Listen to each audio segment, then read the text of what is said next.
સામાન્ય પ્રવાહની વાત કરીએ તો સામાન્ય પ્રવાહમાં 4 કેન્દ્રોનું પરિણામ 100% આવ્યું છે। ડાંગ જિલ્લો સામાન્ય પ્રવાહમાં રાજ્યમાં પ્રથમ નંબરે છે। દાહોદમાં વિજ્ઞાન પ્રવાહનું સૌથી ઓછું પરિણામ નોંધાયું। મોરબી જિલ્લો વિજ્ઞાન પ્રવાહમાં રાજ્યમાં પ્રથમ નંબરે રહ્યો। વિદ્યાર્થીનીઓનું પરિણામ 95.31% નોંધાયું છે અને ગુજરાતી માધ્યમ કરતાં અંગ્રેજી માધ્યમનું ઊંચું પરિણામ આવ્યું છે। ગ્રુપ એ ના વિદ્યાર્થીઓએ વિજ્ઞાનમાં ઉત્કૃષ્ટ દેખાવ કર્યો। લીંબડી કેન્દ્રનું વિજ્ઞાન પ્રવાહમાં સૌથી ઓછું પરિણામ આવ્યું છે। કારડ કેન્દ્રનું સામાન્ય પ્રવાહમાં સૌથી ઓછું પરિણામ। અમદાવાદ શહેરમાં સામાન્ય પ્રવાહનું ઓછું પરિણામ તો કુંભારિયા કેન્દ્ર વિજ્ઞાન પ્રવાહમાં રાજ્યમાં પ્રથમ રહ્યું છે।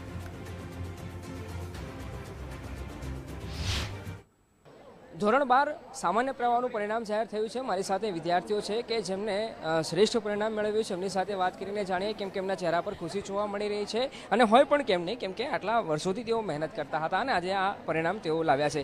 કેટલું તમારું પરિણામ આવ્યું છે અને કેટલી ખુશી?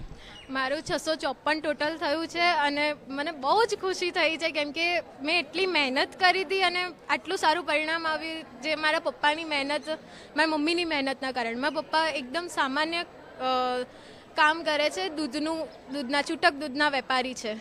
હા, અલગ અલગ સબ્જેક્ટમાં કેટલા માર્ક આવ્યા છે?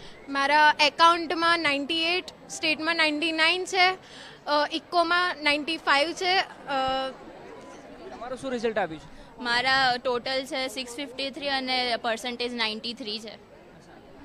આટલા બધા ટકા લાવ્યા 90 ઉપર, તો બધા લોકો વિચાર થશે કેવી મહેનત કેવી કરી? આટલા બધા 90 ઉપર ટકા બધા આવી ગયા તમારા?